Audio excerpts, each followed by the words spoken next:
వారిని, ఎన్నిక లేని వారిని దేవుడు ఏర్పరచుకొని ఉన్నాడు. దేవుని యొక్క మార్పు ఎలా ఉంటుంది అంటే,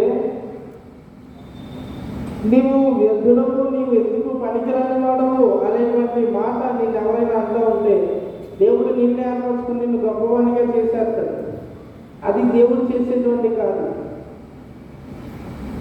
ఎలాగా ఈ క్రియలు జరుగుతూ ఉంటాయి అని అంటే, యెహెజ్కేలు గ్రంథంలో 36వ అధ్యాయము 26వ వచనంలో అంటాడు. యెహెజ్కేలు గ్రంథం 36వ అధ్యాయం 26వ వచనం, నూతన హృదయంలో మీకు ఇచ్చేదను, నూతన స్వభావం మీకు కలుగజేసేదను, రాతి గుండెని మీలో నుండి తీసివేసి మాంసపు గుండెను మీకు ఇచ్చేదను. దేవుడు అనుగ్రహించేటువంటి మార్పు బాహిరంగమైనటువంటి మార్పు కాదు, అంతరంగమైనటువంటి మార్పు.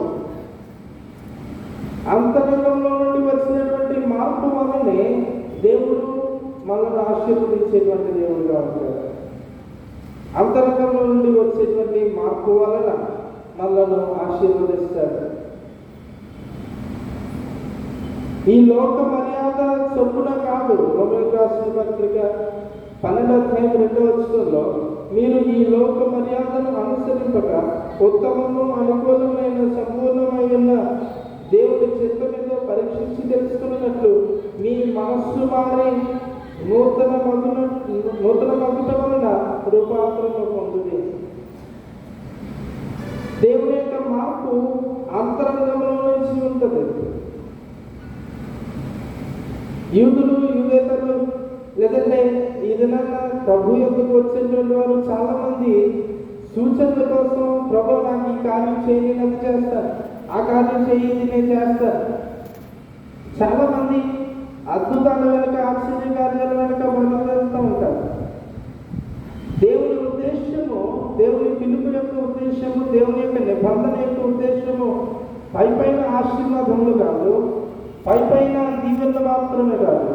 అంతరంగంలో నుండి మార్పు, అంతరంగంలో నుండి దేవుని యొక్క సంపూర్ణమైనటువంటి ఫలములు ఫలించేటువంటి జీవితం. దేవుడు కోరుకునేటువంటి మార్పు అలాంటిది. చూడండి, యెషయా గ్రంథం 53వ అధ్యాయం 5వ వచనంలో, ఆయన ఈ మార్పును మనకివ్వడానికి ఆయన తను మార్చుకున్నాడు. ఎలాగంటే, మన అతిక్రమములను బట్టి అతను గాయపరచబడ్డాడు, మన దోషములను బట్టి ఆయన నలుగు కొట్టబడ్డాడు, మన సమాధానార్థమైన శిక్ష అతని మీద పడింది, అతడు పొందిన దెబ్బల చేత మనకు స్వస్థత కలుగుతుంది. దేవుని యొక్క మార్పు మనకివ్వడానికి క్రీస్తు ప్రభావం ఆయనే ఆ శ్రమలు పడ్డాడు, ఆయనే ఆ హింసలు పడ్డాడు.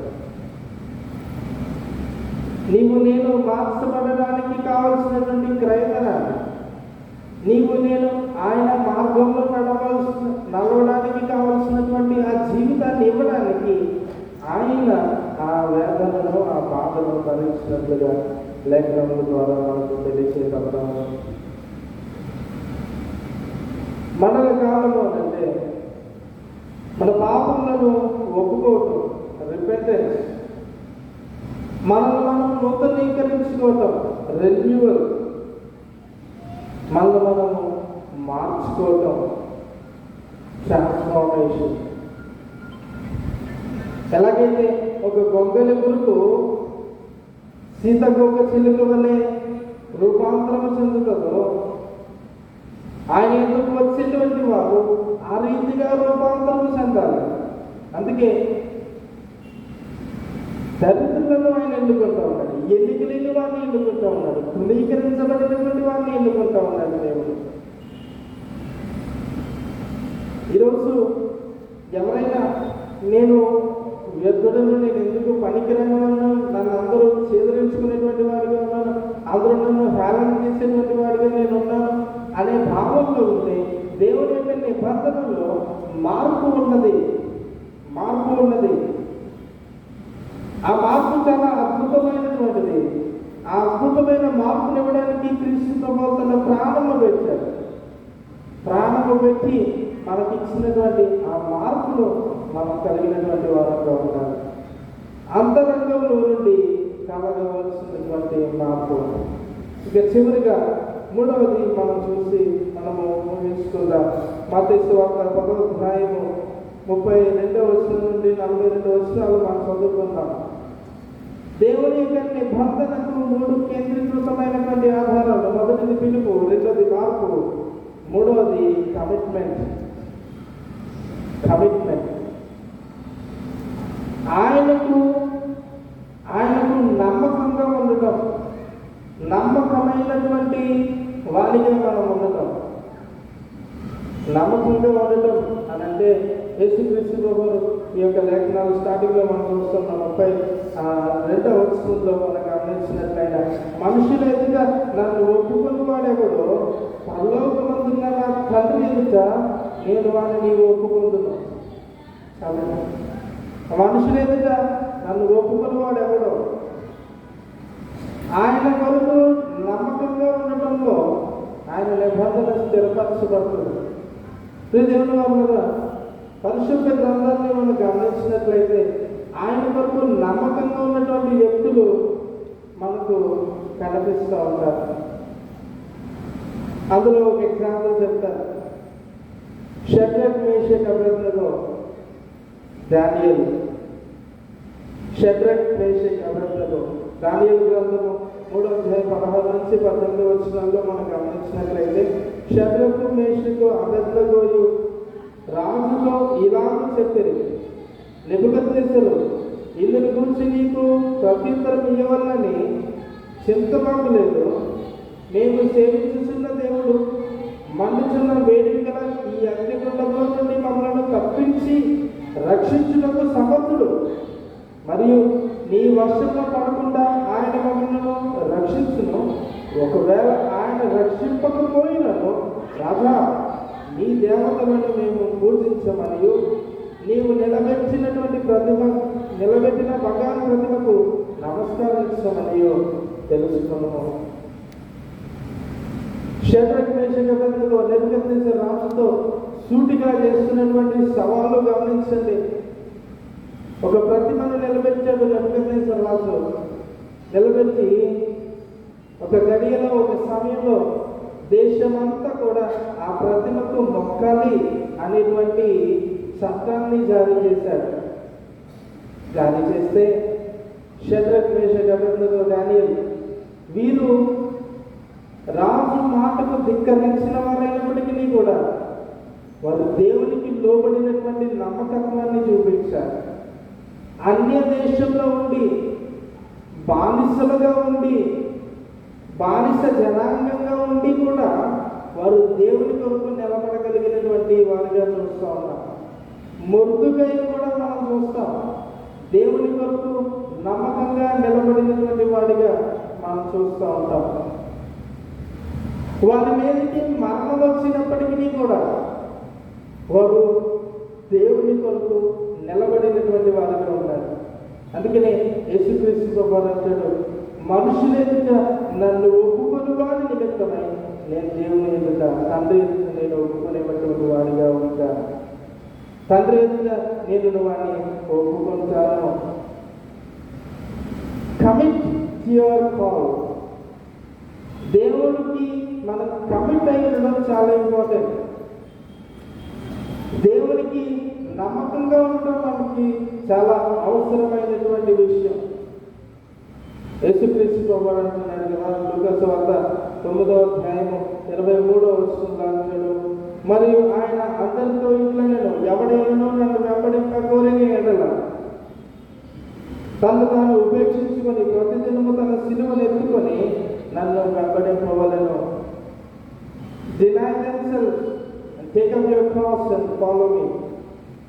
ఎవడైనా నన్ను వెంబడింపకోరని ఎడల తను తాను ఉపేక్షించుకోవాలి. తను తాను ఉపేక్షించుకోవడం అంటే మరణం ఎదురైనా కానీ క్రీస్తు కొరకు నిలబడగలిగేటువంటి నమ్మకత్వంలో మనం ప్రదర్శించగలగాలి. నమ్మకంగా మనం దేవుని కొరకు ఉండగలగాలి. ఎప్పుడు మనం అంతటి నమ్మకత్వాన్ని చూపించగలుగుతాము అని అంటే దేవుని పట్ల మనకు ప్రేమ కలిగినప్పుడు. ఎవడైనా నన్ను ప్రేమించిన ఎడల వాడు నా ఆజ్ఞలను కైకొంటాడు. దేవుని కొరకు నమ్మకం we have to commit ourselves to God. చూడండి, యెహోషువ గ్రంథం 24:15 అంటాడు కదా, యెహోషువ అంటాడు, మీరు ఎవరిని సేవింపదలిచినారు. ఆ వచనం స్టార్టింగ్ నుంచి గమనించినట్లయితే, యెహోవాను సేవించినప్పుడు మీకు మీ దృష్టికి కీడని తోచినాడలా చాలండి. మీ దృష్టికి కీడని తోచినాడలా. యెహోవాను సేవించడం మీకు ఏమన్నా కీడా? ఒకవేళ మీరు కీడని మీరు ఎంచుకుంటా ఉంటే, దేవుని నమ్ముకోవడం మాకు లాభం ఏంటి అని మీరు అనుకుంటుంటే, దేవుని నమ్ముకోవడం వల్ల మాకు ప్రయోజనమే లేదు, మాకంత వ్యర్థమే ఉంది, ఈ లోకంలో ఈ సమాజంలో మాకు ఒక గుర్తింపు లేదు అనేటువంటి బాధ మీరు పడుతున్నారా? యెహోషువ అంటున్నాడు, అక్కడి నుంచి కంటిన్యూ, మీరు ఎవరిని సేవింపదలిచినారో చాలా మనం కిందకి చూసినట్లయితే, మీరెవరిని సేవింపదలిచినారో నేను నా ఇంటి వారును యెహోవాను సేవించదము. మీరెవరిని సేవింపదలిచినా కానీ I'm faithful to my God. నేను నన్ను విమోచించినటువంటి దేవునికి, అరణ్యంలో నన్ను నడిపించినటువంటి నా దేవునికి, నాకు తన నిబంధననిచ్చి నన్ను ఆశీర్వదిస్తానని చెప్పి వాగ్దాన దేశంలో నన్ను నడిపించిన నా దేవునికి నేను కట్టుబడి ఉంటాను. I will commit to my God. మీరు ఒకవేళ ఉండలేకపోతారేమో, అది మీ ఇష్టం. కానీ నేను, నా ఇంటి వారు, మేము మాత్రం యెహోవాని సేవిస్తాను. ఇలాంటి సాక్ష్యము మనకు ఉండాలి.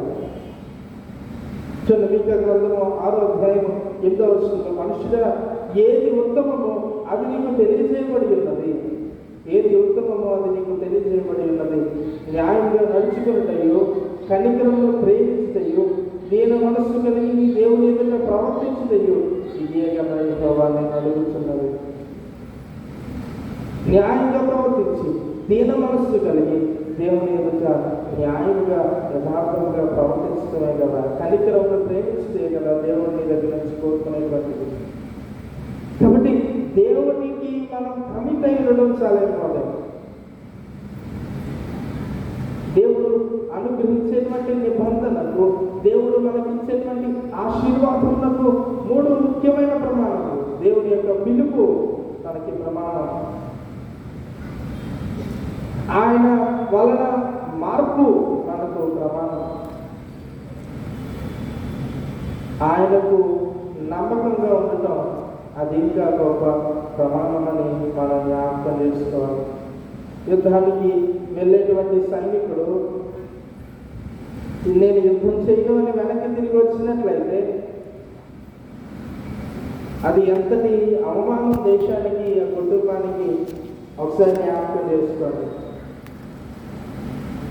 మన భారతదేశానికి పాకిస్తాన్కి మధ్య జరిగినటువంటి ఒక యుద్ధం, కార్గిల్ యుద్ధాన్ని ఎక్కువగా జ్ఞాపకం చేసుకుంటాం. ఆ యుద్ధంలో పాకిస్తాన్ నేను ఇంకా యుద్ధం చేయలేమని ఒక పీస్ అగ్రిమెంట్ చేసుకొని వారు వెనక్కి వెళ్ళిపోయినటువంటి రోజును ఇప్పటికీ మనం జ్ఞాపకం చేసుకుంటాం. ఎందుకు అనంటే వారు తిరిగి వెళ్ళిపోయారు పోరాడలేక. అందుకే ఇప్పటికీ పాకిస్తాన్ ఆ దేశం అంటే, ఆ దేశం పట్ల ఉన్నటువంటి ఆలోచన భారతీయులకు ఎలా ఉంటుంది? చాలా చిన్న దేశము, చాలా క్రూరమైన దేశము, ఎందుకు మమ్మల్ని గెలవలేనటువంటి దేశము అనేటువంటి ఆలోచన ఎందుకు వచ్చింది అని అంటే మనం వెనక్కి తిరిగి పడిపోయేటువంటి వారు కాబట్టి. ఈరోజు దేవుని ఎందుకు వచ్చి తిరిగి పారిపోతూ ఉంటే నువ్వు కూడా ఒక చేతకానిటువంటి సైనికుని వలె మిగిలిపోతావు. దేవుని ఎందుకు వచ్చేటప్పుడు ఆయనకు కమిట్ అయి ఉండటం చాలా ప్రాముఖ్యం. కాబట్టి ఆయన నిబంధన ద్వారా నీకు పిలుపు వస్తూ ఉన్నది. ఆయన నిబంధనలో నిన్ను మార్చడము ప్రమాణంగా ఉంటుంది. మూడవది, ఆయన నిబంధన వలన ఆయనకు నమ్మకంగా ఉండటము ప్రాధాన్యమైనది. శ్రమల కాలంలో, శ్రమల ధ్యానంలో ఆయన నిబంధనకు, ఆయన చేసినటువంటి త్యాగములకు మనం ఎలాంటి సాక్ష్యము చూపించేటువంటి వారంగా ఉన్నామో ఒకసారి మనం పరీక్ష చేసుకుని, మత్తయి సువార్త 10:39 అంటున్నాడు కదా, తన ప్రాణము తగ్గించుకునేవాడు దానిని పోగొట్టుకున్నాడు కానీ నా నిమిత్తము తన ప్రాణంలో పోగొట్టుకునేవాడు దానిని దక్కించుకున్నాడు. జనాన్ని లోకంలో దేవుడిని విడిచిపెట్టడానికి ఏదైనా నీకు ప్రమాణంగా ఉండినట్లయితే దాన్ని విడిచిపెట్టి క్రీస్తు కొరకు రాగలిగితే దేవుడు నిన్ను ఆశీర్వదిస్తాడు. లేదు దేవుని కంటే ముఖ్యమో అదే అని అనుకుంటే దేవుని యొక్క వాక్యంలో జ్ఞాపకం చేసుకో. దేని వెనుక నీ ప్రయాణమో, దేని వెనుక నీ ప్రాంతులంట. దేవుని నిబంధన నీ ముందు ఉన్నది, దేవుని నిబంధనలో నీకు పిలుపు ఉన్నది, దేవుని నిబంధనలో నీకు మార్పు ఉన్నది, దేవుని నిబంధనలో ఆయన కొరకు నమ్మకంగా జీవించేటువంటి జీవితం ఉన్నది. అలా జీవించగలగడానికి నీవు ఇష్టపడినట్లయితే, అలా అనుగ్రహించడానికి దేవుడు నీకు సహాయంగా ఉండడానికి పరిశుద్ధాత్మ దేవుడు నీకు తోడుగా ఉంటాడు. ఆయన తోడు పొందుకొని, ఆయన కృపను పొందుకొని, ఆయన నిబంధనకు కట్టుబడిన వారు ఆయన నిబంధనలను బ్రతుకున్నట్లు పరిశుద్ధాత్మ దేవుడికి ఉన్న మనందరికీ అతి కృపను సహాయం అనుగ్రహించును కాక. సమస్య